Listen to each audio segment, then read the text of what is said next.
Yeah, I see it. All right. Welcome, everybody, and welcome to Real Talk Chronicles, Mentoring Our Youth Part 2. I am so excited about our show this evening and also our beautiful guests. This is a topic that's dear to all of our hearts. We're going to try to do our best to not talk all night, but like we were saying earlier, I think, we're definitely going to have to continue with another part to this. For those of you who are watching live, I just ask one thing of you.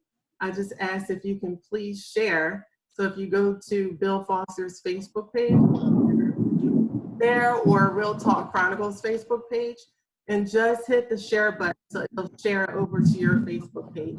I'm actually going to do that myself so it can go on my personal Facebook. But we just ask if you can spread the word. We're talking about very interesting topics here and we just want to spread good news and solutions and positive vibes across the airwaves. So just like we share everything else, we also want to share Real Talk Chronicles. So I didn't introduce myself, but my name is up there. My name is Malika Vaughn Foster, and I am going to facilitate today's show. So let's just go around. I want to let the panel introduce themselves. Ladies, if you can just take your time, tell everyone your name, who you are, what you do, where do you work, how long you've been doing it, and we'll go around the room. So Brenda, I keep looking at you. We're going to go ahead and start with you. And go around to Kyira and Muneerah. Okay. Good evening, panel. My name is Brenda McLaughlin. I have two sons, Khalil and Ahmad Simmons. I am a divorced domestic violence survivor of two wonderful sons who are college graduates this year. I'm a legal assistant in a law firm, and I have been doing that for over about 30 years, 5 years. My current job, I've been there for 19 years. And due to COVID, I've been home since March, working from home. So it's been a challenge, but I'm kind of used to it now. But I'm here to lend some advice, some inspiration, and I'm looking forward to speaking to you. Thank you for having me. Thank you, Brenda. It is raining out there. Yeah, I saw that lightning, so we're going to all pray because we're getting it here too. So pray for everyone's also for a solid and stable internet connection. All right, Kyira, let's go to you. Everyone, my name is Kyira Harris. I am the CEO. Can you hear me? Yeah, can you speak up a little? You sound a little low. That's what I was thinking. All right, after I speak, I'll get my earphone. But okay. My name is Kyira Harris. I'm the CEO of Keys to Abundant Life. I have been running my own company since 2005. And it's a health and nutrition consulting company in which we provide healthy culinary classes, health and wellness workshops, as well as academic support, as well as enrichment to students. We're a contracted vendor with the Department of Education, but we also work with the students, we work with families, we work with adults, we work with professionals. So even in my work, we mentor. Excellent. I'm gonna go get my earpiece. 5? Yeah, that's good. Yep, go get your earpiece. Okay. All right, Muneerah, you're up next. Good evening, everyone. I am Muneerah Young. I am so happy to be here to be speaking to you tonight on this very, very important topic in regards to our young women, our beautiful, fantastic, amazing young women. I am an educator of over 23 years. Previously at the collegiate level, I'm at the high school, middle school level now. I am a lifelong volunteer in helping and assisting our young women, as I was once assisted and mentored as well. So I am very, very happy to be here to be on this panel with other amazing women we are collectively ensuring that our young women have what they need to be successful in this very, very time of COVID. So yes, let's go. Absolutely. Thank you so much. Funny how we crossed paths. I've known Bill for 5 years, and I think I've known each of you for about the same amount of time. Yep. Yeah. And this is our first time being able to converse, on this level. So I appreciate this multiple times over. You know, something I was just thinking about when you mentioned COVID, and before the show, we were talking about how life has changed for everyone. Drastically. You know, just in the blink of an eye, something as simple as going to the grocery store or how we socialize with each other has completely changed. So, you know, even about being tech savvy, you know, this is our social outing. We're going to talk about that as well. Exactly. Very We important. definitely have to touch base on that. Right. One thing I wanted to start off with, because I always think about, you know, people's roots and how we grew up. And, you know, I am the product of a single parent. My mom raised me my entire life. She worked 2 jobs. She put herself through graduate school and got her master's degree. And, you know, she was it for me. She was my mentor, is still my mentor, my role from day one. So, you know, I believe that we are a product of our environment. And a lot of our beliefs and how we do things is based on our household and how we were raised. So just asking, you know, I just want to start it off there, you know, because I will always say my mom raised me, you know, I wish I did have a father in the household, but I didn't. And I didn't miss anything because I never experienced that before. Right. Although I do think it's important in a household, but I'm just curious about the rest of you. How did you? Well, when you're a single parent. For myself, I was raised mostly in a 2-parent household, but it was different. My mom, my father was Muslim, my mom Baptist, but my mom is my shero. My mom, my aunt, my the women in my church, the women in the different organizations that I have been a part of, they collectively have made me who I am. They have set the tone, they have set the direction, they opened the way in which enabled me to be who I am today. And so in terms of me being who I am, I felt it not robbery to ensure that I then take the mantle and use that as a catalyst to make sure that the women, the young ladies that I am working with, that I am teaching, get the same opportunities that were afforded to me, get the same openings, the same type of support, whether it be from a mental perspective and have an ear to listen. So I think that is, when they say it takes a village, that is exactly what it was in terms of my upbringing. And having those positive, amazing women. I still have my mother. I have 2 very amazing mentors that I can actually go to and speak to when I'm at a crossroad. And I think that that's why this is so very important to me, because I think that well, it's not that I think, I know that our young women need this opportunity, especially in the climate that we live in, especially when young Black girls are always reminded of what they cannot do. That's why they need us women who are sitting on this panel to let them know, absolutely, you can do that and go far beyond what anybody tell you that you cannot do. And so that is my driving force every day. Yes, absolutely. Let me ask, can you hear me? Yes, much okay. better. Okay, good. I'll chime in now. I am a product of a 2-parent home. Anybody who knows me knows, if you know Kyira, then you know Jesse and Claire. I am who I am because of them. That I would definitely say that they're both my mentors. I'm daddy's girl. I'm actually mommy's girl too. And it's funny because I think I'm close with both of them. And as I've gotten older, obviously, you know, as you get older, your relationships change.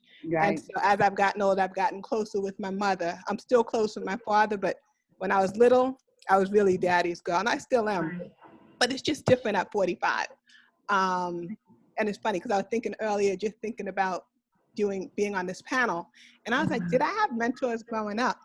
And I can't say that I really had mentors growing up. I definitely had aunts, I had uncles, but I would say the 2 who were really present in my life were my parents. But then I thought of, as an adult, I've had mentors. I had somebody who owned, I have a master's in speech pathology.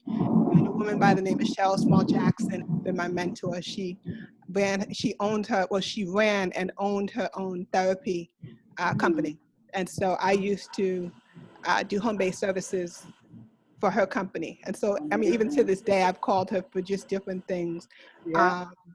And then I was thinking of just in Blue Nile, thinking of the elders in Blue Nile. And I actually was with her earlier today, Mama Akanke, Rhonda McLean-Noor, one of the elders of Blue Nile, has been a mentor to me. So, I mean, at every age, you need a mentor. So it's not even just young women, but it's even the seasoned women who need mentors too. Yeah. So. Yes, Absolutely. absolutely. Brenda, how about you? Yes, I grew up initially in a two-parent household, but my father, unfortunately, he passed away when I was 12. So from 12 on, it was my mom raising my brother and myself. And there was some challenges, but I never felt that I ever went without, because my mother made sure that we always had a roof over our head and clothes on our back. But going to school, it did take a turn on that, because my mother and father experienced domestic violence.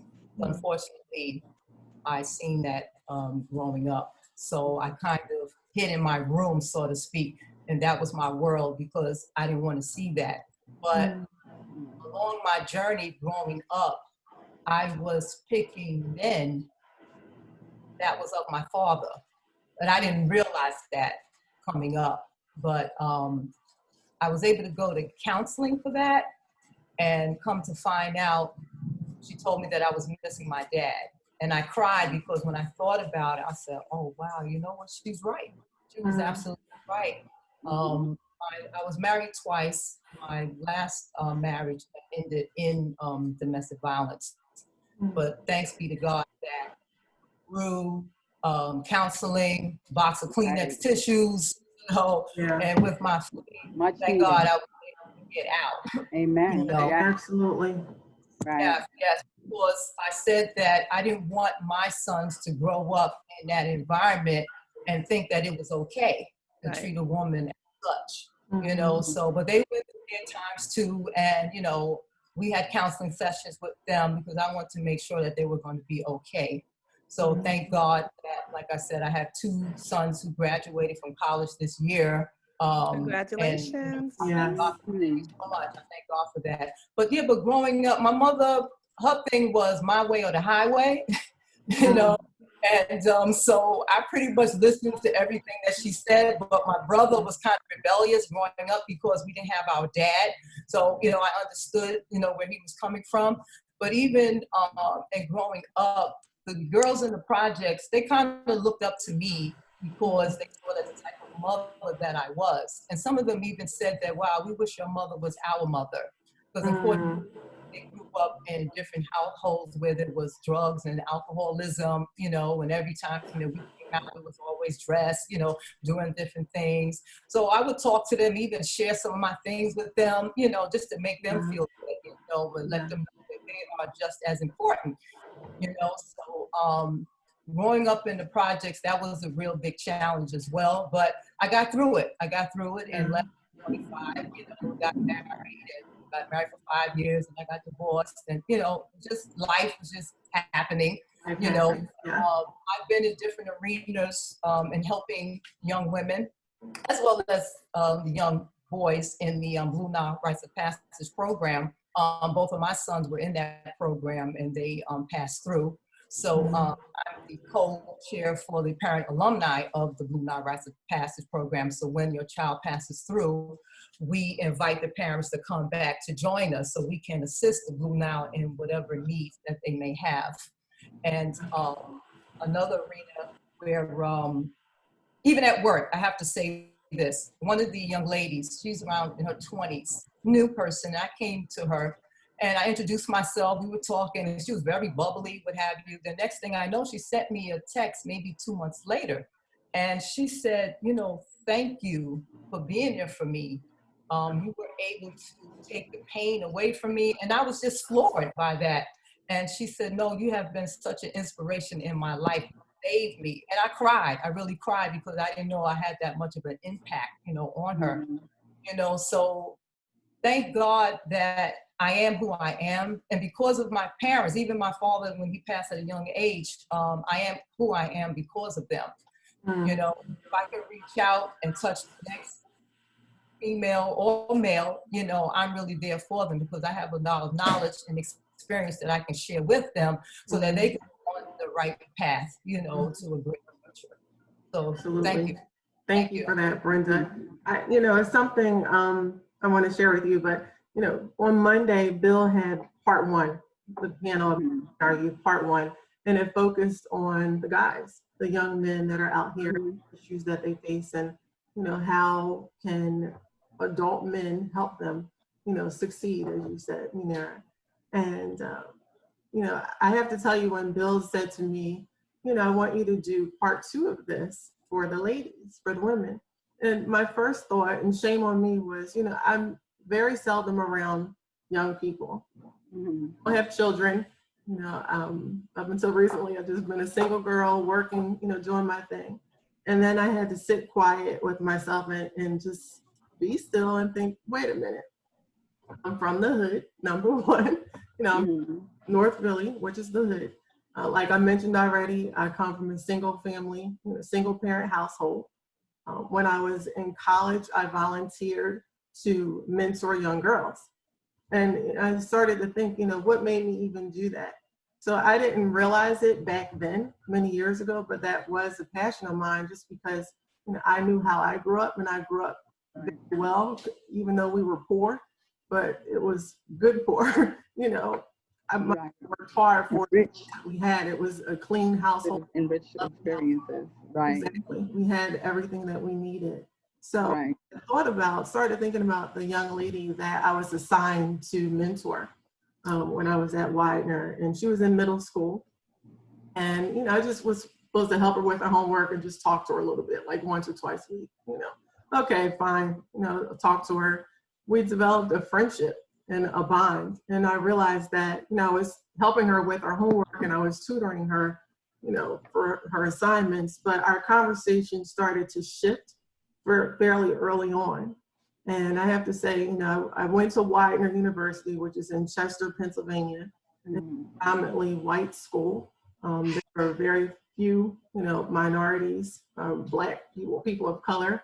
And in that room of college students who were there as mentors, I was one of maybe 3 or 4, I don't remember, out of about, 15 or 20 mentors. So there were only a few of us. And I think, looking back on it, I think she related to me even more so because I looked just like her. Right. Reminded me. Representation. Exactly. She reminded me a lot of myself, when I was younger. She was very quiet. She seemed to be shy, but I could tell she had a lot on her mind and a lot to say. And I was thankful that I was able to gain her trust and got her to open up. And, again, it was mission accomplished. We got that homework done. We answered any questions that she had. But I also listened to her. She had challenges that she experienced at home and also with her classmates. And it just seemed as if, she embraced the fact that she just had somebody to talk to. And that was it. Just for a semester, we weren't allowed to communicate per se after, the program or outside. They wanted to contain it back then. I don't know how it is now, but, looking back on it, I truly appreciate, that time that I had for her, with her. And I don't feel as if, at that time, I didn't feel as if I had that much to give. I was a young college student struggling. But apparently I did make a connection, and you never know what impact you have on someone. And that's just one of quite a few examples. So like I said, when Bill first mentioned this to me, I was like, I don't really work with young kids. But then I thought about it, like, You do. Few stories that I can share. And I'm very proud of it. Exactly. Yeah. I'd love to do more of it. But one thing I want to shift the conversation to is the issues that we face. And some of them, I think many of them are probably very similar to what we experienced growing up. I keep saying, we were poor. My mom worked 2 jobs. So, a lot of kids, it seems like to me, are into material things. Got to get the the new sneakers or jewelry or phone. The list goes on, right? So Right. what, in your eyes, since you work more closely with children, what do you see them dealing with today? What are some So, that you see? I'm sorry. Okay. For me, working in the educational system and working with young ladies throughout the years, we know that there have been a lot of programs for these young men. But the young ladies in my school setting came to myself and my other colleagues and said, is there a program, because we have some programs, is there additional programs that we can start for young ladies? So one of the things that we started 2 years ago, the ladies came together and we started Young Girls Rising. And that is Young Girls Rising to meet their potential. Young Girls Rising to overcome adversity. And so when we sat down, my colleagues and I, we wanted to see what were like the 3 top areas that we know these young ladies are facing on a daily basis. And it came down to 3 different things. The first thing was the criminalization of our young Black girls. Mm-hmm. And when we talk about criminalization, we talk about these young girls being part of the judicial system. But not only them being part of the judicial system, also maybe somebody in their family, maybe their father, their boyfriend, a sibling. And so we had to look at the resources that we can help them to overcome that which is holding them back. What are the resources that we can bring to them so that they could get back on track? That's the first thing.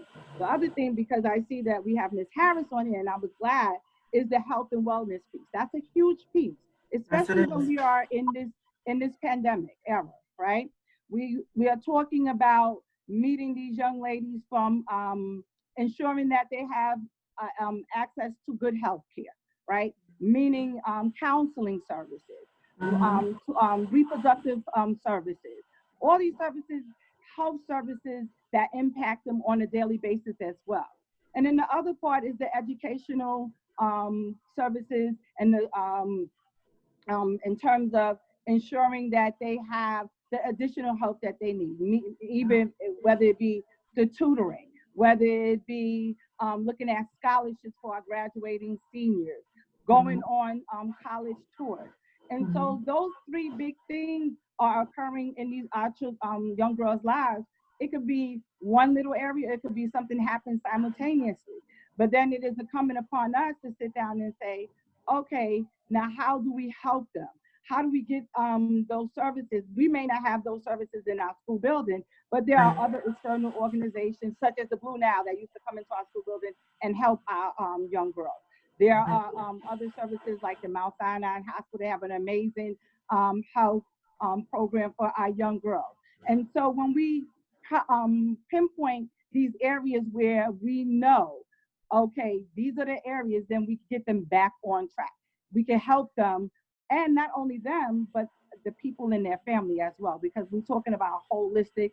When we talk about educating our young girls, it's just not, oh, we're going to go through these lessons. It's the other areas that impound them in terms of impede their learning. And so I myself, I know that when our young girls are confronted with these issues, it is very important for us then to make sure that we are consistent. Consistency is key. And young girls know that they can trust us to make sure that we are helping them in the areas that they need help in. I know other panelists talked about domestic violence. That is a huge piece, along with the trafficking, especially in our communities of color, that we have sat down and talked to the girls about. I know we brought your husband in there with his fellow detective to come in and speak to the girls specifically about domestic violence, because they need to hear it from the man's point of view as well. Because we know these young ladies are in these single parent households. We know these ladies are involved in relationship with their peers. But we need to build them up to say, you are so much worthy of that. We know that you are dynamic. We know that you have the skill set to be amazing. But sometimes you have these impediments that sometimes block their way. And so then what is it then that we can do based on our experiences, based on our resources, then to make sure that they are reaching and being the best young lady that they can be. in this pandemic, it has really, and we was talking about this before we got on the air, how then has it transformed how we deliver the services that these young girls greatly need? We know that this pandemic has brought to the forefront the huge disparity and the gap that exists in our young females of color getting the services. So we are on the front line making sure that sometimes we have to be that voice for them because they are the voiceless sometimes, and saying, we need this. We know that it's going to look totally different. We know that a lot of services are being cut because of the financial strains that different organizations are going to encounter. But does that mean our work stops? Absolutely not. That means that we dig a little deeper. That means that we sit down and we do this type of meeting, coming together of minds and saying, okay, so now in this era, in this pandemic, how then do we continually make sure that our young girls are mentally fit to endure and get their work done? How is it then that we make sure they are getting those medical services? How do we make sure then that the education that will get them to that next point, how do we make sure that they are getting, is it equal to their counterparts?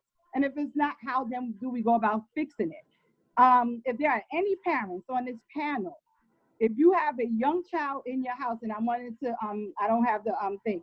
If you are a student Department of Ed, you make sure that you have signed up to get the iPad that they're giving out. There are still a lot of students that don't have this technology that's needed to complete the work. And so again, we are advocates for these young ladies to say, listen, I know that this is the situation in your household, but I am going to be that voice to make sure that you get the services, the equipment that you need. There's a huge technology gap, especially when it comes to STEM and for young girls of color. But then how do we close that gap? What is it that they need?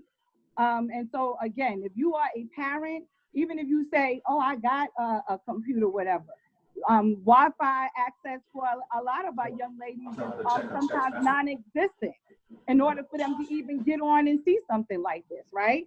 If they want to get on Facebook, and we was talking about doing remote learning, there was a huge segment of the population in our Black and brown communities that were not afforded the opportunity to have these educational opportunities, to have mental counseling, to have the medical that they need, to and whatever else that they were facing. It has been, we know how traumatic it has been, but could you imagine for our young girls how traumatic it has been, that how they are facing it? We don't face them now on one-to-one. This is how we have to interact with them. And for some of them, it is very difficult. It is very difficult. But do we stop? Absolutely not. We continue and we make sure that our young girls, we are, all of us sitting on this panel are champions and advocates for our young sisters, and ensuring that they have the materials and the skill set to be amazing game changers in this 21st century. I agree. I want to clap for that because I was with you until until you came in for a minute. So I apologize for that distraction. But you, Muneerah, I mean, you touched on so much. And one thing I wanted to point out, a couple of things actually that you said, like there's a lot of different programs that are available. You mentioned Mount Sinai, and obviously nurse program, and the Lightning got to her internet connection, so she's trying to reconnect. So oh, okay, yes, because her health and wellness, huge. It is huge. And our young people need to know about these programs. So the word has to get out. That's the first thing, because you can have. We're going to do it. This exactly. This is just the start. Create a database. Absolutely. That we can go to say, hey, you need an internship. Well, Ms. Harris can help you with that. Yes. You need help with the domestic violence, because I'm going to ask that sister to come in and speak to my students about the domestic violence as a survivor. Could you imagine her story? Do you understand how many of the young girls have been affected by domestic violence in these relationships that they have been in? And they don't understand that they are so much more than that. but Right. we have to get them there. We have to meet them where they're at and then build them up. Exactly. And that is our job today. This is the work. When they say, "Oh, you on the front line?" Hell yeah, we on that front line. Yeah, absolutely. Each and every day we are on that front line fighting Absolutely. for what is their right. This is Right. not something that they're asking. It is their God-given right. Thurgood Marshall argued about that when he said Brown versus the Board of Education, when they say, was the education, it was separate, but was it equal? Absolutely Exactly. not. And so we Exactly. are asking for the bare minimum and beyond. And so Exactly. we are on that front line fighting for that. And and you know what? We're going to make sure they get it. We are. This is just the beginning. I mean, right. We have so many resources available to us. You know, absolutely. Topic about teachers or youth. We know who to call. Bill does topics, you know, or conversations. Yes, he has came to my school on police officers. occasions. You know, who's himself and Detective Butler came in. When I tell you that them Oh young yeah. ladies I've heard the stories. were blown away when they. I know.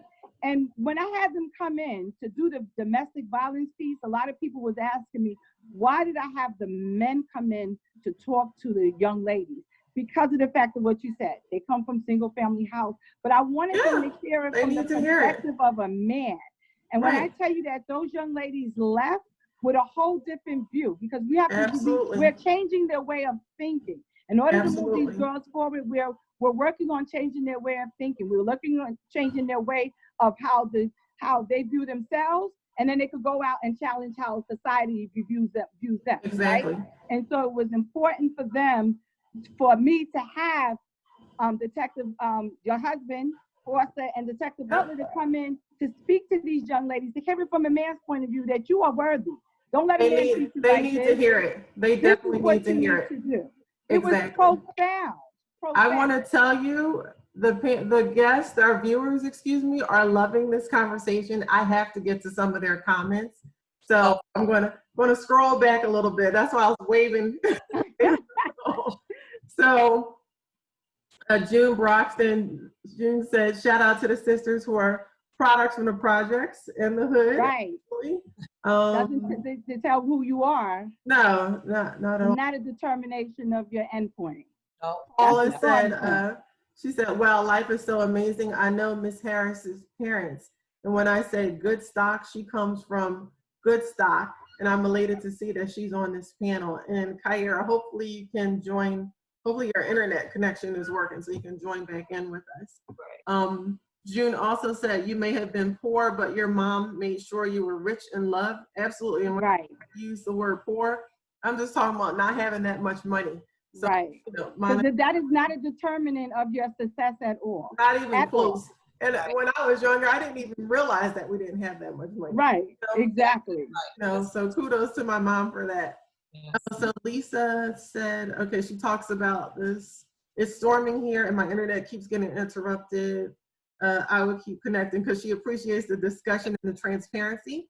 Robin Davis says financially challenged, but abundantly blessed in many other ways. Absolutely. Joseph Edward Harris says, yes, health and wellness is huge. It's a huge piece. Huge. Yes. And Kyira Harris has experience with this. Who else do we have? Michelle James said she just posted something about hers. That's one thing I wanted to remind. And again, thank you for all of our viewers that are hanging in there with us through the storm and watching. But if anyone shared this live video to your Facebook page, and if there are comments that are coming in on your Facebook page, I'm not actually able to see them here. I'm only doing one live at a time. So this is Foster's page. So if you want your comment to be read during the show, by all means, just hop on over to Bill Foster's page and I'll be able to see it. Paula said, I would like to know, how do we address this issue of jumping and recording among these young girls of color? I'm not exactly sure what you mean, Paula, by the issue of jumping and recording. So if you could when is she talking about when they're fighting and that part of social media where the young ladies are utilizing social media, and that would fall under the criminalization part Yes, It that would. was If also, that's that what was she's a big talking about, problem as then well. that is huge. And And that's for guys and girls. right, and teaching our young ladies that under that criminalization part, the laws that affect them in terms of their educational aspects. So if you are stopped or you are facing these charges, that will greatly affect you in getting your scholarships, making those sound decisions where your life is not impacted in that particular way. And so, and having the kids understand that when you use social media in that aspect, that definitely is a big deterrent. It's when we speak about that with our seniors. Most schools now go and look at your social media pages when after you're accepted. There have been instances where the schools then have, you are accepted, and then they take the acceptance back and say, okay, You know what? understand. I have to tell you, the same thing goes for adults also. I mean, yes, in their jobs. Absolutely, for a job. You go to right. They're Googling you. You better check you out. And so it is as they should. Right. And so it's very important that we impart those that wisdom to our students, our young girls especially. Don't allow people to record you and be in these compromising positions. Right. So that was another area that our young girls was facing, and helping them understand that they have a right to say no. Understand, absolutely. I think it goes back to helping them learn how to make those sound decisions, and understand that what you do now will impact you, not today, not tomorrow, but years later. Okay, this is not something and stuff that's on the World Wide Web stays there forever. Okay, yes, so you it does. Something at 16 will follow you when you're 30, 40, 50 years old. And so these young ladies need to understand that. And it's also imperative that when we talk about when we are interacting with the young ladies, how then do we get the parents on board, the mothers on board? I know that when I was looking at the Monday with Bill, a lot of people was talking about parenting and the mothers. But my pushback is this: you're going to sometimes have those parents for whatever reason, right? But it is incumbent upon us then to make sure that we let the parents know that this is a team. We are a team. I'm not against you. I'm with you. I want you to pause for 1 second, because that is something I wanted to touch on. I think you're on this live on your computer, correct? Yes. I'm on my phone. But Brenda, if you... I'm on my computer. Okay, good. If you have your cell phone nearby, can you forward the Zoom link to Kyira again? Oh, okay. Because I can't hop out, from live here. I'll lose all the comments. But yeah, I just want to make sure that we get her back. So that was one of the topics that I wanted to talk about collectively. Right. Is, there are different types of mentors, and the mentors are working with the young ladies as well as the young men. But how much interaction do the mentors have with the parents? Because it's important. It's come out, just like the young lady that I talked about, when I was in college, I didn't have access to her parents or parents to share with them, some of the things that we talked about. I mean, it wasn't that deep or personal, but maybe there were things that came out of those conversations that they had no idea she was going through. Something they could have shared. So that's what I wanted to, ask both you and Brenda. And Brenda, I'll give you the opportunity. Are the programs, do they allow for the mentors to interact with the parents, just to share with the parents what some of the young ladies are going through? Have you experienced that, or? Not really, but I've heard that the mentors, and speaking with their mentee, they may get some, really personal, deep information that they want to impart with them because they gained their trust. Yes. So, I believe that they would in turn speak with, I think, the directors. They would go through that route first to let them know what is going on, in their child's life. And then they will take it from there. Because I think we deal with them to a certain point, and then we turn it over to the director. Right. Right. And Paula just said these parents are on another totally different segment. So I know that is a whole nother topic, talking about with the parents. But just curious, you know, is there any type of interaction? And you're right, some things are personal or shouldn't. Right. You know. Mm-hmm. Okay, good. Here comes Kyira. Matter of I think sometimes the parents, they need to be educated as well. That's why with the village, we incorporate the parents because it takes a village. Yes. So let's say that they're learning a specific principle. So they'll have the parents come in a week before about the principle, so that way they can engage with their children, because that's what we want. Sometimes they may have an engagement part. They may drop the kids off, you know, like babysitting service, and they don't, you know, they don't come back until the end of the program. But we really try to make the parents, not make them, but we try to engage them to be part of the village. Because I was that parent that I was there at every single meeting because I wanted to know what my child was learning. If I didn't know, they could be teaching them to be in a cult. I wouldn't know, you know, because we have to be a part of that village, you know. And I understand that every 3 times a year that there would be a kick it session where you would have the elder men have a conversation with the young sisters and then vice versa. And those were very, you know, conversations, which I'm glad that they had, you know, with the young brothers and sisters. You know, they learned so much, you know, from each other, you know, so. Here, I'm going to piggyback on that. Yeah, welcome back, Kyira. We miss you. Thank you. Thank you. Welcome back. Mother Nature. Thank you. Mother Nature had some other plans for me. I was like, okay. That's all right. Look, prayer works because we were all praying for you to get Thank you. I'm back. Yes. I'm back. I did hear what Brenda was saying, and I can actually speak from the other side of it because I'm on the education committee for Blue Nile Passage. I am a mentor. I've been the assistant mentor coordinator, so mentoring is my thing. When it comes to the switching with the elder men with the young sisters and the elder sisters with the young men, you know, it's a kick it, and we literally talk about anything they want to talk about. And it's interesting because when we do it, I feel like they open up. They ask us any question because we're like, you know, we're an open book. It's transparent. Anything can be said, put anything on the table. We're not going to laugh. And it's good that we do it because some of the questions that they ask, you're like, you actually asked that question? Absolutely. But you would think that they know it, but they don't. And so, I mean, rather than hear it from us and get the right information as opposed to hearing it from their friends. So yeah, and then with the parents, because I'm on the education committee, I'm usually, you know, there, especially for my topic, and my principal, of course, is health and wellness because that's what I do.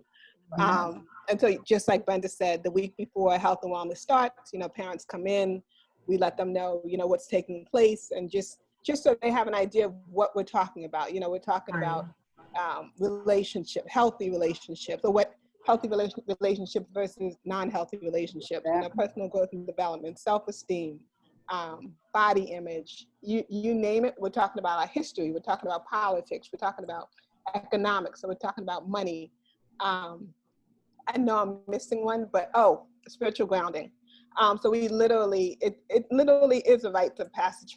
It's a rite of passage, but with the mentoring component. And it really looks at, and we really attempt to, and I would say we do a great job of really looking at the child and working with every single child holistically. So we're trying to pour into them all these different topics and I guess topics and subjects that they're not going to learn in school. And they might be learning it at home, but we're just adding more to it. And then when it comes to the parents, if they do have any types of issues, the parents know, just like Muneerah said, it takes a village. So if there's a problem, they know that they can call the mentor, they can call the executive director, they can call, you know, another person in leadership, and we will come to your house and we will sit down with your daughter, and we'll sit down with, well, I should say the elder sister. Meeting them where they are at. Exactly. Young sisters and the elder men with the young brothers. And even when they do pass through, because we're mentors for life. So I have for Consistency. I just saw one of my mentees, I should say my newest mentee. I saw her tonight.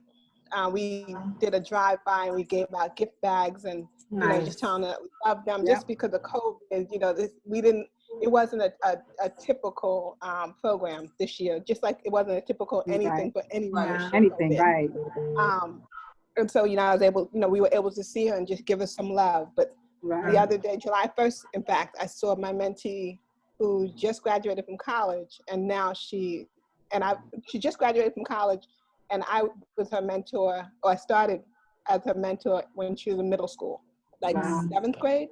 And so, that it's a relationship that I'm not going anywhere, neither is she. So, she's called me for things that, maybe she didn't, she didn't want to speak to her mom about.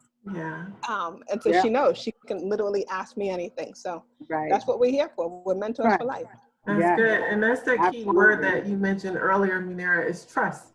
Yes, very important. Trust with them to get them to open up, and definitely it has to be consistent. It has to. I really want to read Robin Davis' comment here. So she said, as we are aware of the challenges that our young people are attempting to address by reaching out to the various yet limited programs/resources that are available, what outreach is being extended to the parents? Quite often they are as needy as their children, yet all the hard work that is being done to uplift these youth turn to the same unstable environment that is in being judgmental, just honest. A lot of times, especially in the school setting, we know when we are servicing our young ladies, we know other conditions, and so that is a very important part of the outreach, is to bring the whole family in a lot of times and see what other external resources we can give them. And that's very important because as I previously stated, as we moving our young ladies forward, so their family is being moved forward as well. So we can't say we're moving the young ladies forward and the other aspects of the family structure is remaining stagnant. It doesn't happen. It doesn't work that way.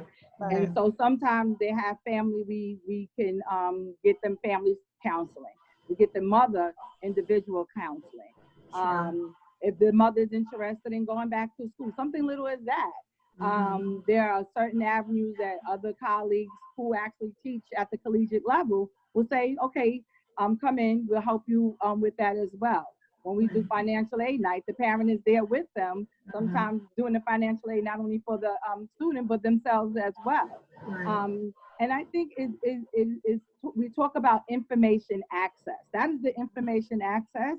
When we talk about the disparity and the gap, how it's widened, we want to close that gap in terms of making sure they have access to those services. They have access to that information that will profoundly affect their whole family structure, just not that one child in that particular family, but again, a whole village in terms of changing the whole family dynamic.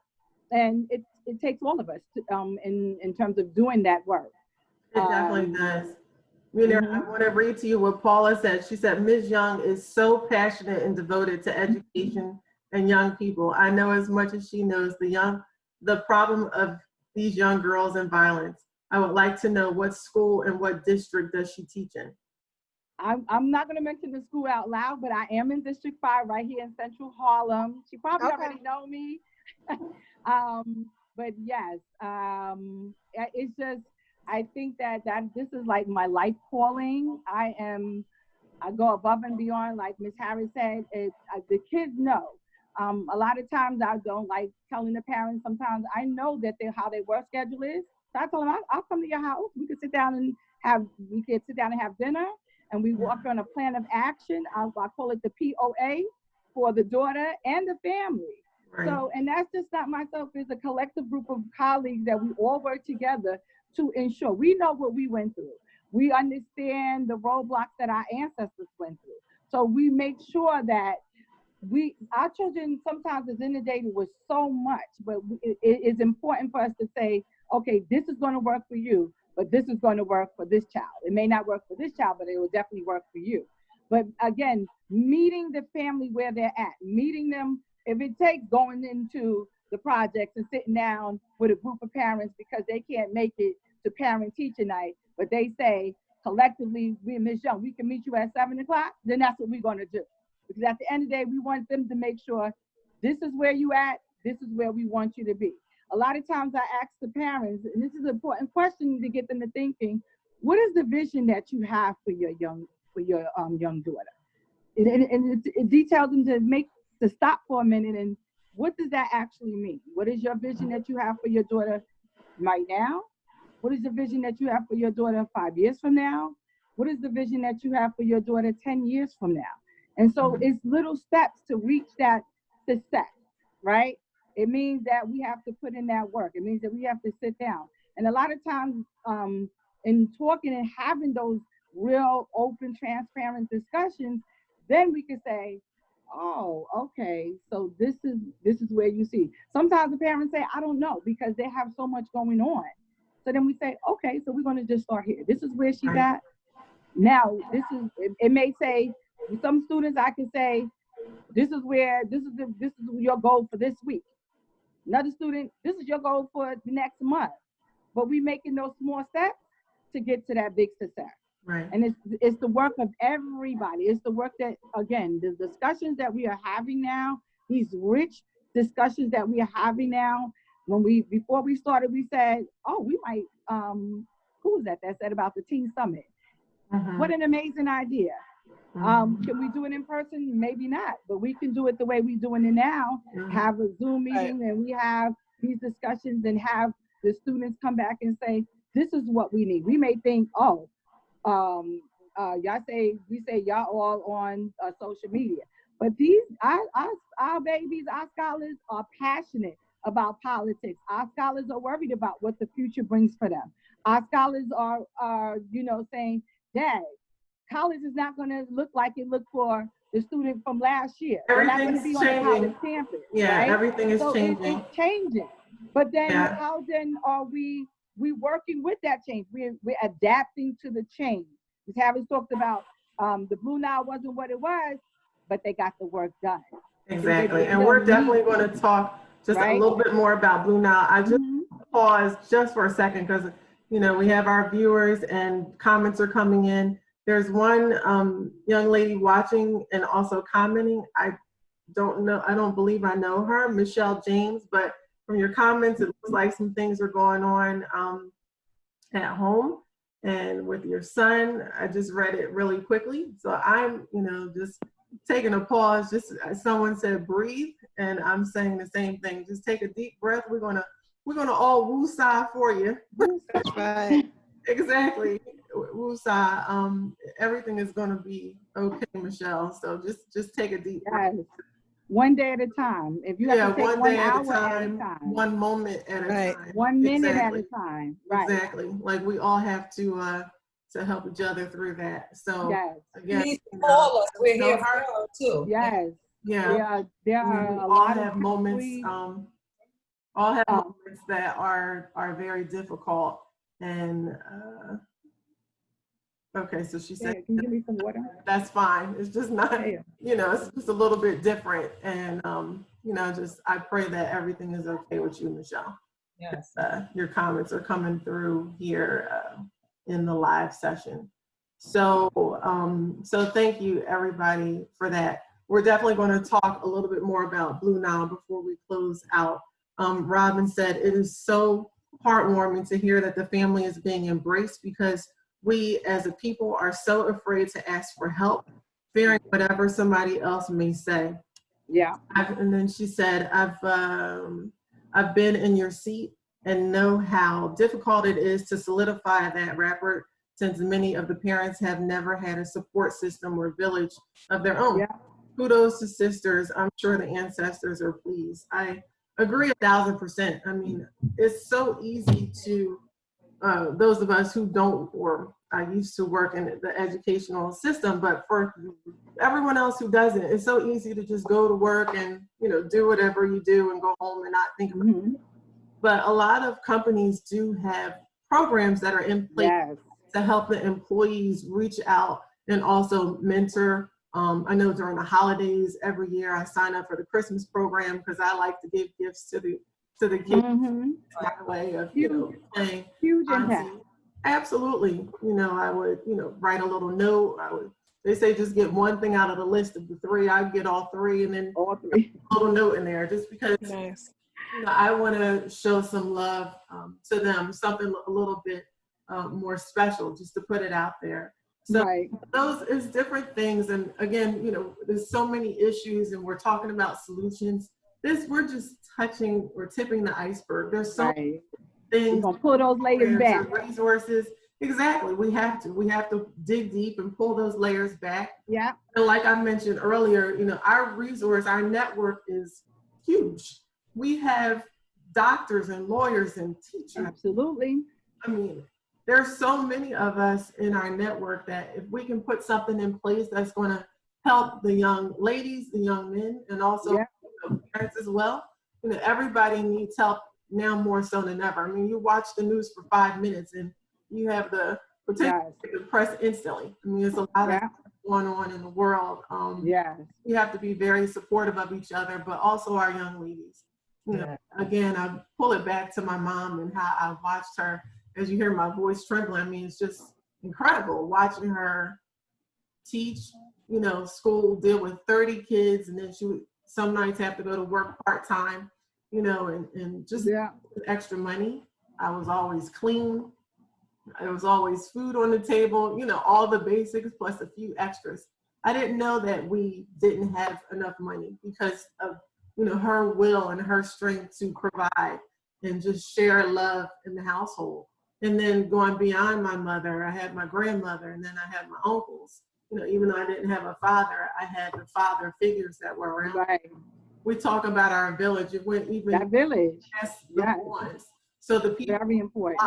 they knew that my mom worked. Exactly. If we're out playing, my best friend's mom and my neighbor, everybody's looking out the window, watching us. And if they see somebody doing something wrong, they're going to tap us on the shoulder. It does take a village. Everybody has to work together to make sure that we all are successful, that we all get through each day. And like we said, every single moment is a struggle for a lot of people. And I feel for the young ladies when I see different stories.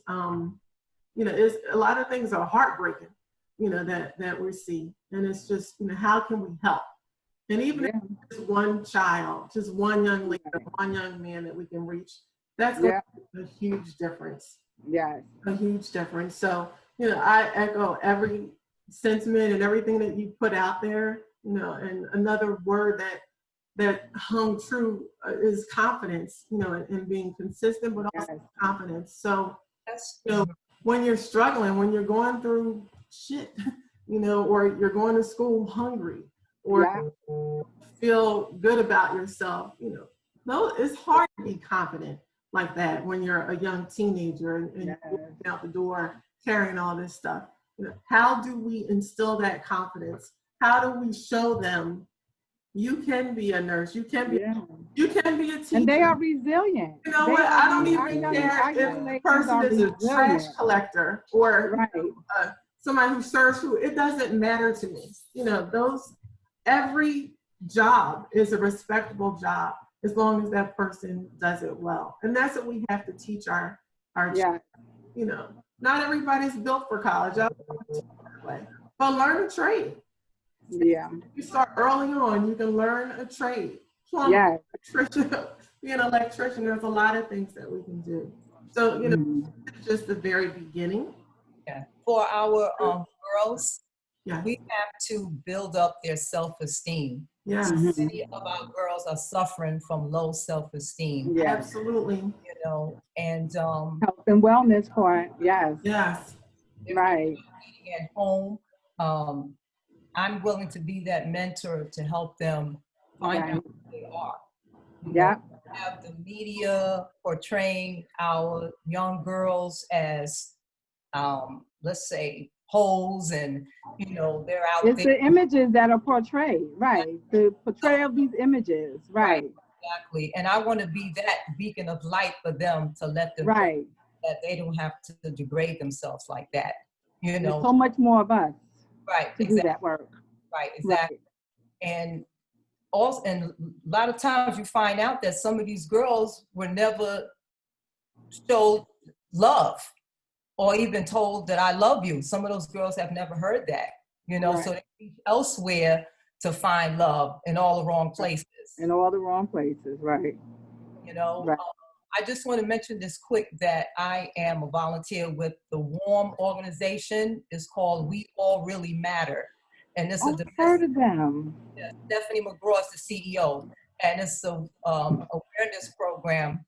And we meet every last Monday of the month. And we have men come as well. And Yep, very important. that this is a safe haven to let them know that they could be transparent in what goes on in the room, Right. And I find that a lot of the men said that they're scared to go to the police because they belittle them. They'll say to them, oh, you let her put her hands on you, you know, Yeah. maybe. So they're scared to go, you know. So we talk with them and we give them that confidence that, you know, men are being abused as well as women. Yeah. We do offer a variety of services, health and wellness, group counseling for the kids. You know, we're worried about the kids and how they're feeling and how they're getting through it. And we have an annual panel with judges, attorneys. They come, a survivor, and they talk about their experiences and what services are available. Mhm. We have justice centers in each borough, but our organization Yeah. will provide services for them. That's Our great. CEO has even gone to court in other states, helping Right. get their kids back, what have you. So, and I've been a beacon of light for many of the women there because I tell my story. In the beginning, I was afraid to tell my story because I didn't want people to know that I was going through that situation. Right. You know, Mhm. but God just opened up my heart and said, you need to tell your story because you never know who Who you want to impact. Right. that you're not alone. You know, Right. so I've helped many people in that respect. So to God be the glory on that. You know, but even now young people are experiencing domestic violence as well. Absolutely. Yeah. I see it in the street. I'm hollering out the window sometimes, Yeah. telling the guy to get off of her. You know, I don't. That and trafficking. Trafficking Right. is huge. Yeah, that's a whole nother. Huge. That's a whole nother story. So It is. that is a component of domestic violence, is a component of the trafficking. And so our young girls in the panels, I'm glad to see that in our community, Harlem, Bronx, and Brooklyn, and all the boroughs, they've been having a lot of panels in regards to that. But to my panelists, kudos to you. Amen. That you are a survivor. You are still standing, and you're standing on the word that understand that you are transforming these young girls' lives by them hearing your story. Yes. Understand that you say you don't even probably understand how many lives you probably saved by telling your story, and them hearing that and saying, "Wow, okay, this is something that I may be going through." And again, you being a beacon of light and saying, "Listen, I went through this." So you know, our young girls, they hear and they think, "Oh, you know," but we remind them, you know, you 15. I was your age at one time. Exactly. You're not my age, but I was certainly your age at 15. So I have an idea. I tell them all the time, yes, change, when we say time goes on, but sometimes those rules in the streets don't change. Those rules in the streets don't change. And so we was 15 at one time. We was 16 at one time. We was 17 at one time. So we have a good understanding. So when they hear your story, they are hearing, probably looking at themselves and seeing themselves in that story that you're disseminating to them. And so that is their health and wellness. That's when we talk about their health and wellness, that is their health and wellness in terms of them learning how to then deal with that, and you giving them pointers and saying, this is what you need to do. Okay, I'm going to steer you and get, not only am I going to tell you my story, but then I'm going to get you the help with those services, with the counseling that you need. You know, in our community, we don't want to talk about the counseling, but we know that that is a huge, again, I don't even know how many times to say it, that mental health is huge, especially during this pandemic, the depression that some of our young girls are experiencing. It is, and that's again, the thing. how We don't have to know. be flexible. in Right. terms We of don't know what reaching people out. are dealing with when they walk out the door. You know, we don't know Exactly. what's going on at home, you know, with their bank accounts or anything, you know. Right. I was just Right. thinking about when I first started teaching on a college level, you know, years ago. I think it was in early 90s, late 80s. But you know, I was just working for a community college in Philadelphia, but I was at a remote site. It was one of those places that no one else wanted to go to because it was in a, you know, economically challenged neighborhood. Mm-hmm. But I didn't care. I just wanted to go in and teach them how to use Microsoft Word and Excel. And, you know, what I realized early on is that, you know, talk about people having problems before they leave the house. And some of those women, because it was a women in transition program, some of those women actually lived in shelters and they Yes. were taking the class. So they didn't even have a home of their own. And very quickly, you know, again, I said to myself, okay, I'm tasked with teaching them Microsoft Office suite, but these women have some things on their mind. You know, they want to know how to get a job and how to provide for themselves and also for their kids. So I came up with lessons that taught them the software, but also was Connected. to what they can use outside of the class. Right. And that was the hit. That was the Right. Connecting them to those lived experiences. Exactly. Like when we got to Microsoft Excel, I'm like, everybody needs to know how to write a budget and get their money together. And you know, hey, and the basic email. classroom, making it functional. Exactly. And my thing was, you Sending know, an email. even if you don't have a job or if you're just working, making minimum wage, pay yourself anything. Because up there on that income line, you can give yourself $10,000 a week right now. I don't care. You know, we're in the classroom. So we dreamt, you know, we dreamed a lot, and but I made sure that they learned the software, they learned the skills. We resume writing using Microsoft Word, PowerPoint. Microsoft PowerPoint is so cool to learn how to use, but having to stand up and present in front of people is terrifying for, you know, young women as well as adults. So those are other lessons that I incorporated just to make sure that we stay abreast of current events, but also knew how to speak to them and conduct a presentation. Life skills. So exactly. Those necessary life skills. Outside of the class. Right. And again, that was very early on in my career. I got a lot out of it, and it was very satisfying. Changing lives. Changing lives. Absolutely. Changing lives. Yes. A lot more going on in here. So June asked me, and thank you, June. June said, Malika and Kyira, please let your audience know that if any adult is interested in volunteering with Blue Nile, please have them reach out to me, the volunteer coordinator. And absolutely. That's for you as well. You know what, and because you said that, let me just give the phone number. The number is 212-561-1449. Again, the number is 212-561-1449. We're always looking for mentors, and also that number is also for parents who are interested in bringing their children to Blue Nile Passage. I don't know, I was kicked off for a little bit, so I don't know if you know, I'm sure, Brenda, that you talked about it's a man and womanhood program, ages 12 to 15 years of age, Rites of Passage program for children of African descent, and how we talk about culture, we talk about spirituality, we talk about all different types of subjects that, again, are not taught in school, but are necessary just for life.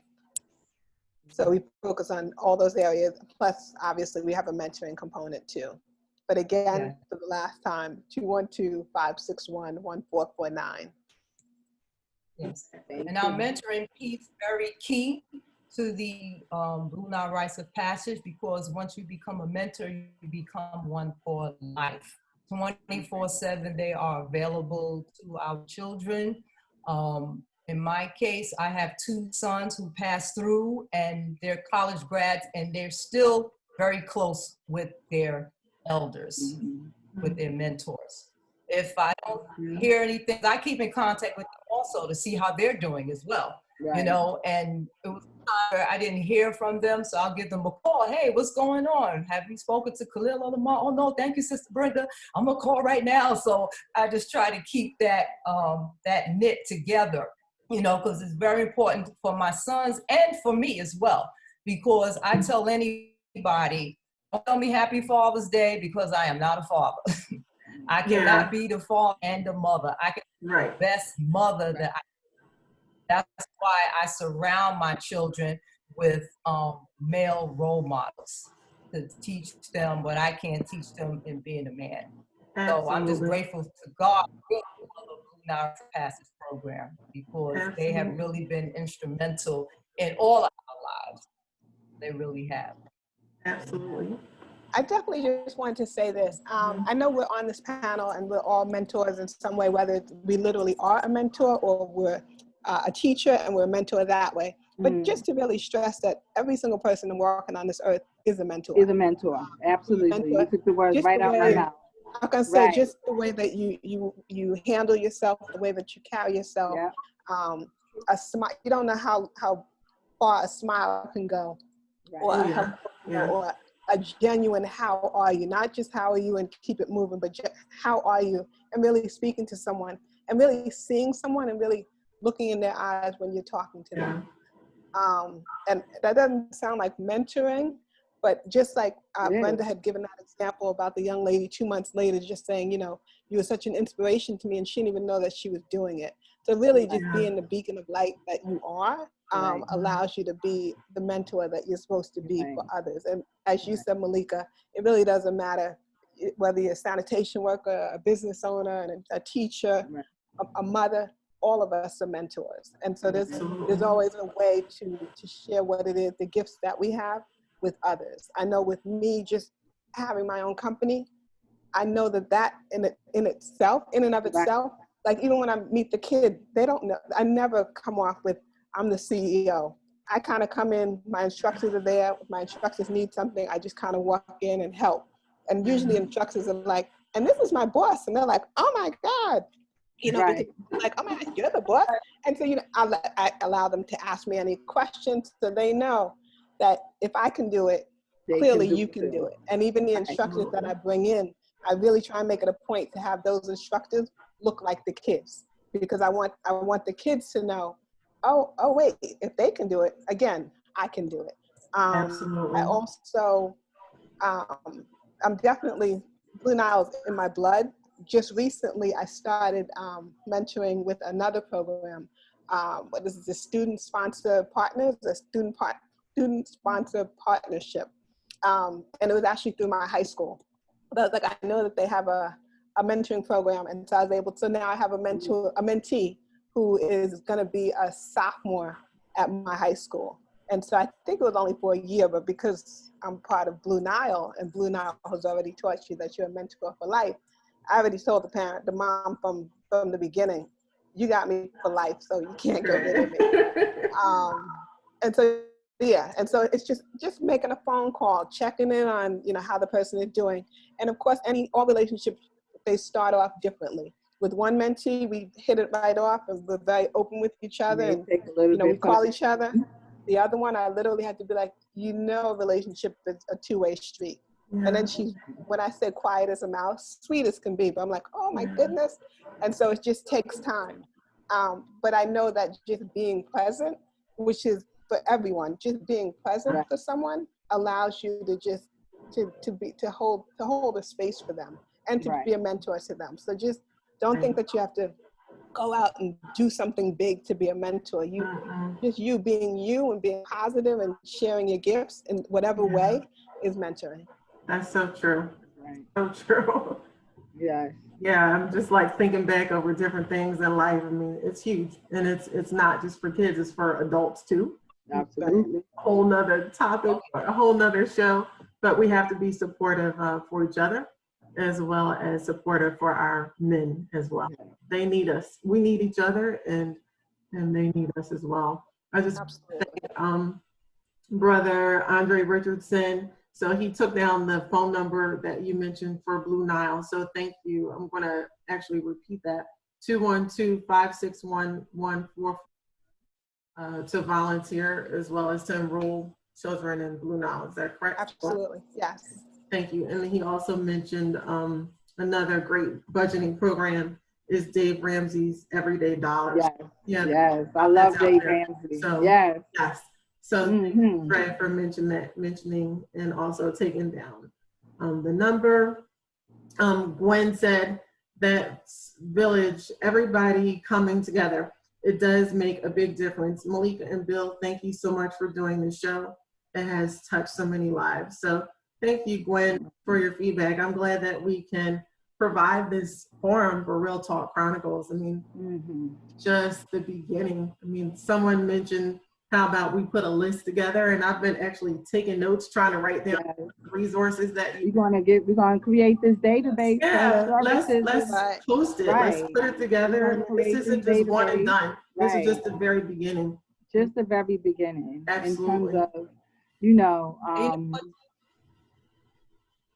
what would be a good idea to put together some self-affirmations for our young ladies, something that they can look at every day in the mirror and say these things to themselves so they can absorb it. Because those, you know, we want them to be whole, you know. I do that myself in the morning. I look in the mirror, call it mirror treatment, and I say, I am loved, I am a champion, you know, and I just say those things to myself every day. Amazing queen, yes. Absolutely. Yes, absolutely. Absolutely. Even when my hair is standing straight up on my head, I still say, you look good. Exactly, yes. Absolutely. Absolutely. You know, so I think really we should work on trying to do a team summit.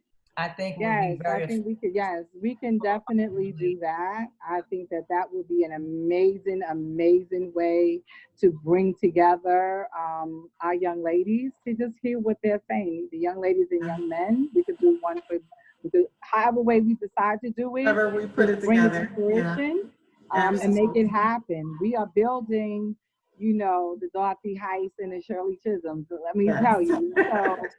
So these young women are truly, in spite of, again, like I said, in spite of the roadblocks, they are resilient in reaching their goals. In spite of, they are young ladies who have endured and they are still standing. And I tell them that is my motto. In spite of all that I have been through, I am still standing, and so are you. And so that is, I mean, that is the core of who they are, in spite of what society may say, you know. But our young girls are, like they say, lit in a good way, right? In a good way. They are doing the business and doing the work. They are doing the work. I mean, you know, when you hear people saying, oh, you know, can they do it? Hell yeah, they can do it. And they're going to do it in amazing form. Okay, they get information and they get the job done. So I am very optimistic of what the future holds for our next generation of leaders, carrying that torch, moving forward, fighting on all fronts, and getting the job done. Absolutely. And, you know, we should have said this in the beginning, like, by all means, everyone isn't clumped together in the same group, because there are parents out here that are doing the damn thing. You know, they are raising their kids right. They have mentors in place. They're sending programs. So, you know, we're not, by all means, we're not categorizing everybody to say, you know, you know, it's not like that. But there are a lot of young people that do need help, and they do need these resources. And that's what they are thriving. They are surviving and thriving. Absolutely. Yes, we need to have this platform because they need to be heard. And Brenda, I wanted to ask either you or Kyira. Gwen said, what's the age group for the young men and ladies at the Blue Nile? The age is 12 to 15. 12 to 15, okay. And maybe from this platform, we can also look into other mentorships that the ladies, any of the parents that are interested, in addition to Blue Nile, that they can, that the young ladies and young men can participate in. Because a lot of times parents don't know where to find that information. I mean, us sitting here, us on this panel right now, we have a vast amount of information that we can bestow on our listeners to get them, again, the help that they need, the information that information access, that point of reference in terms of getting the help that they need. Mm-hmm. Absolutely. So Robin mentioned grassroots organization is in our blood. All yes. been brainstormed this evening has been spoken into existence. The date is now awaiting God's time. I agree with you 100%, Robin. Yep. Paula Fields said, I think we should all find a way to be on the panel that the mayor has for funding NYPD of $1 billion so we can advocate for centers and recreation centers in each right. We have a say as advocates and parents. That's right. And then one more thing is Cliff said, a life is not important except in the impact it has on other lives. Other lives, right. Robinson. Very important. Very, very important. Ladies, the panel, the viewers love you. It's one comment after another. How does someone get on the panel? Just talk to myself or talk to Bill, Teresa. We'll definitely invite you to come on. Like I said, our network is huge. So this is just the very beginning that we're doing. Knowledge is power. Knowledge is power. Absolutely. Changing lives. Yes. I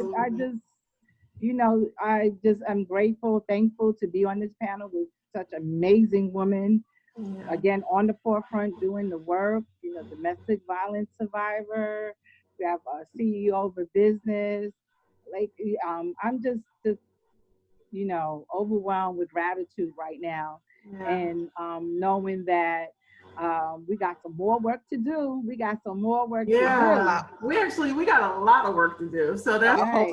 We're gonna get it done. We're gonna get it done. We're gonna just hold tight to each other, and we're gonna just open the doors for other people who are interested. There's more comments still coming in. Okay, so she's talking about share it. So yes, definitely reach out to us. We have a lot of work to do. I cannot thank you ladies enough. I love doing the shows on Real Talk Chronicles, and everything that I sit here and talk about, I'm passionate about, especially this, especially this. A young brown girl from North Philly. I'm pretty proud of my mom and also pretty proud of myself. We all have challenges, different levels. Some at the time seemed like it was impossible to get through or bear, but look, we have all survived. Yep. We're shining, we're beautiful, we're educated, and we have a lot to share. So I truly thank you and I appreciate you. I'm just going to give each of you another minute just to close out any parting words that you want to say before we end the show. So I keep looking at Brenda first. I'm going to put look, I'm ready to roll up my sleeves and get I see you getting your scarf adjusted. I'm on fire now. I'm ready to roll up my sleeves. Right, let's go, Brenda. I'm ready.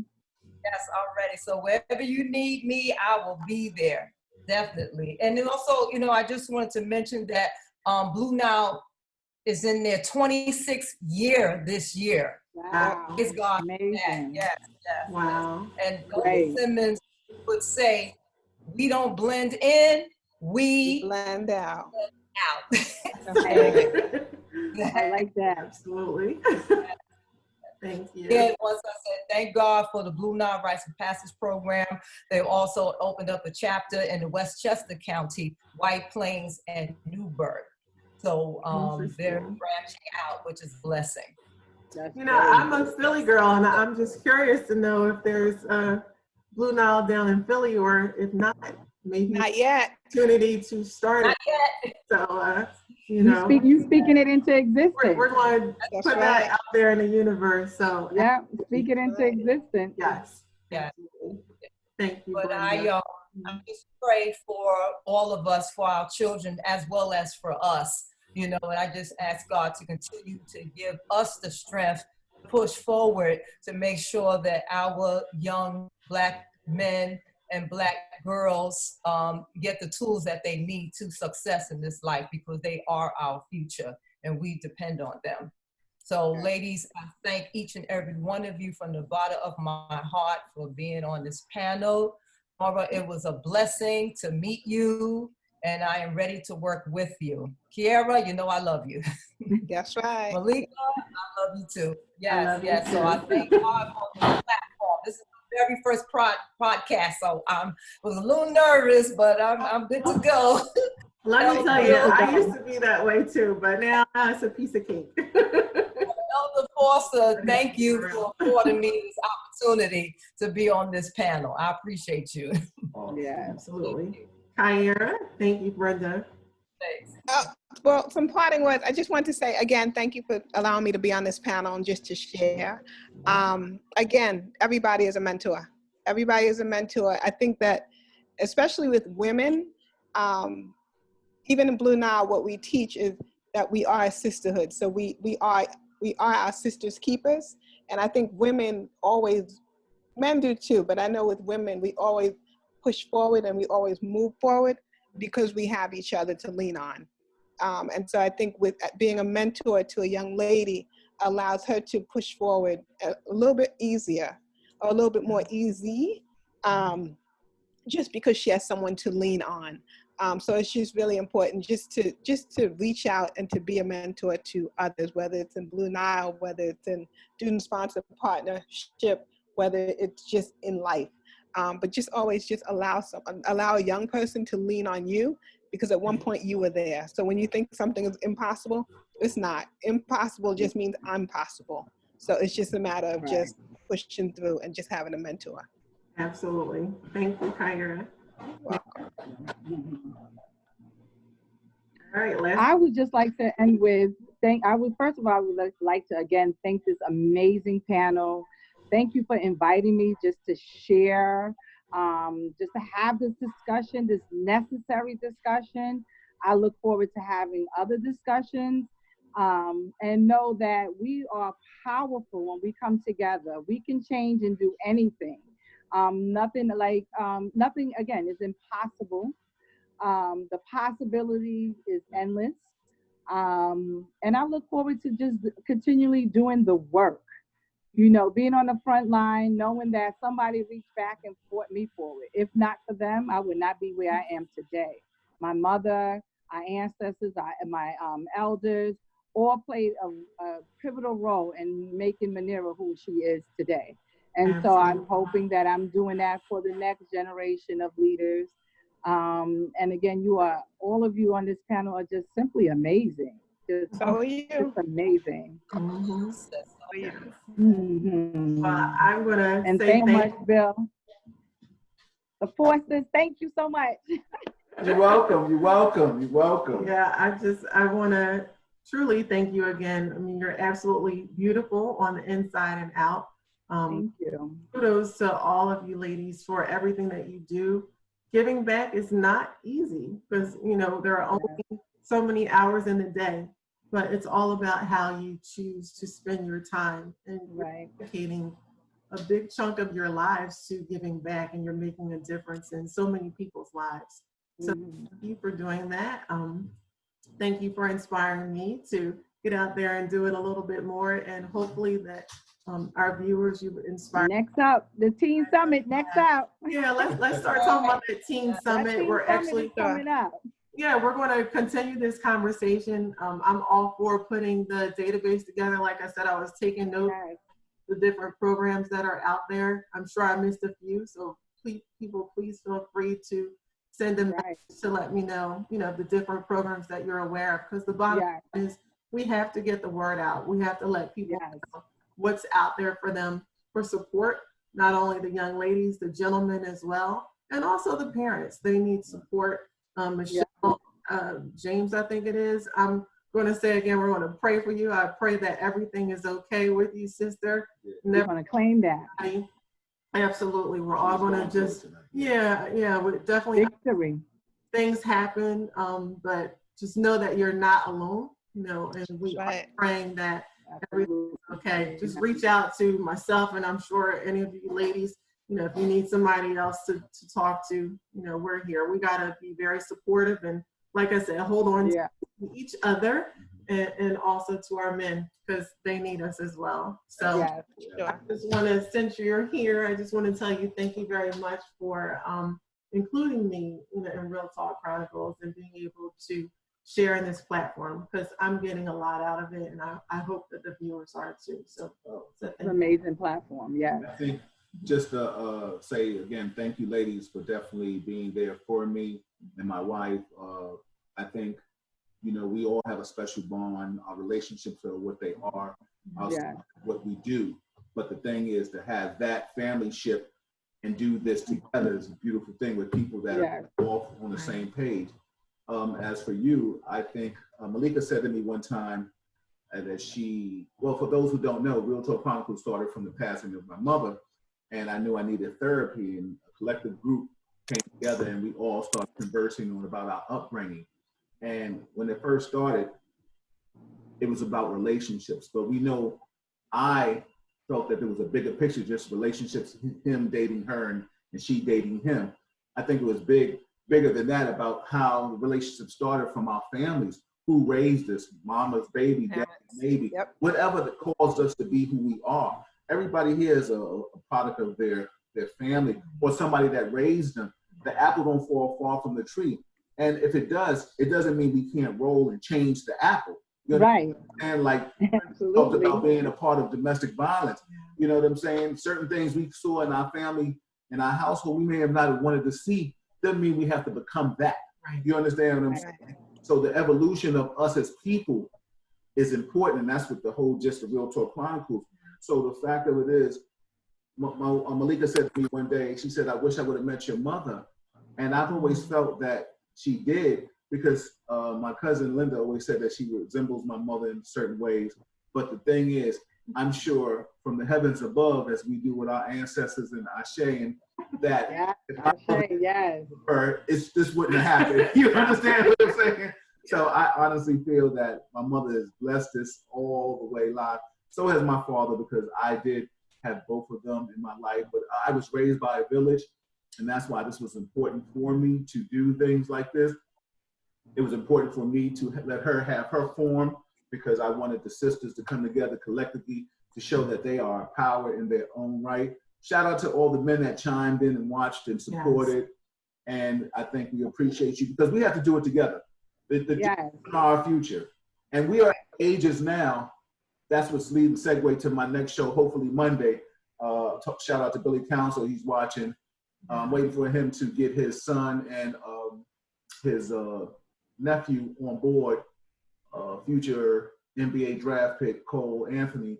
If both be Monday, we hopefully will have a show, because they are the bridge. They are the product of what success looks like we stay in within our children.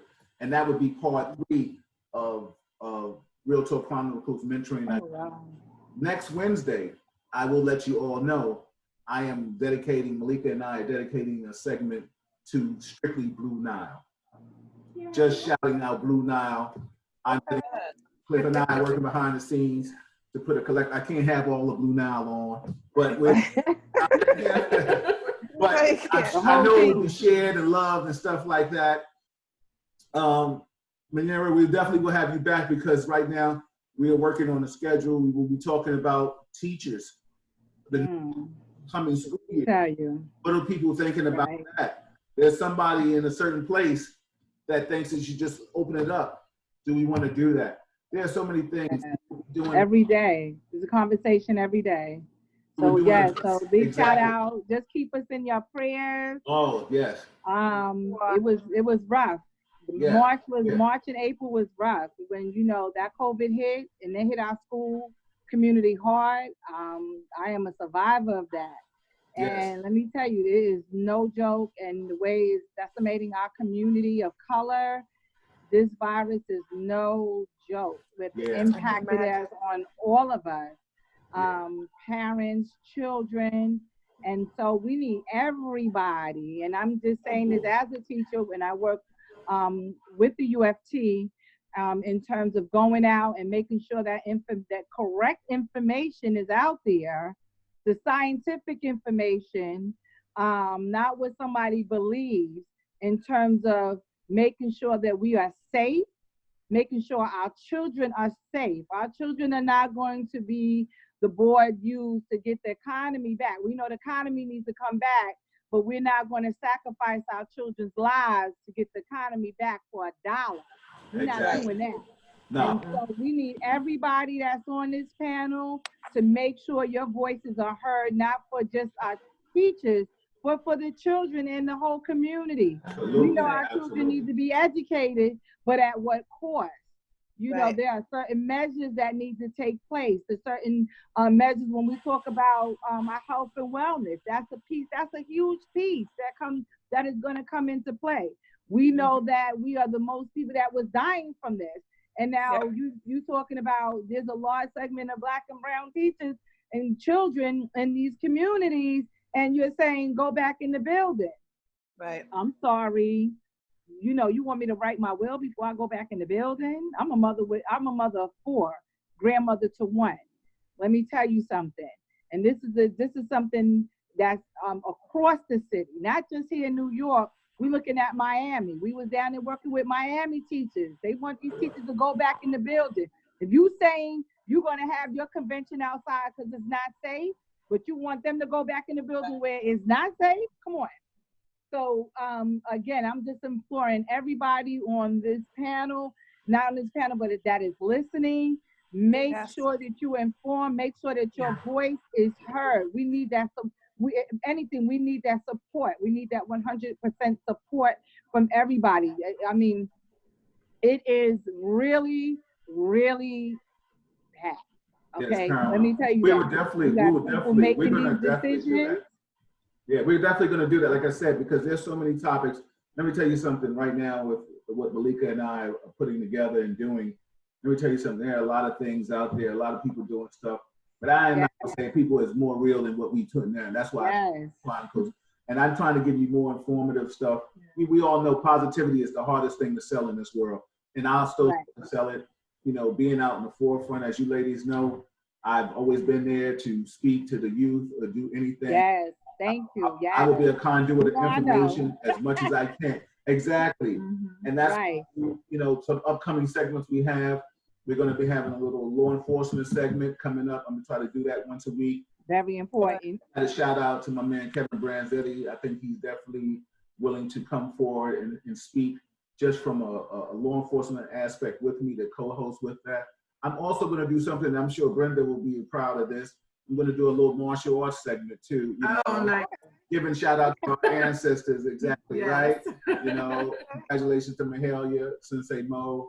Shout out to my first teacher, Andre Juggernaut Richardson, for getting another Hall of Fame. I think it's the 6th. Big shout out to that. And just shout out to everybody, to my sisters, Kyira, Muneerah, Brenda.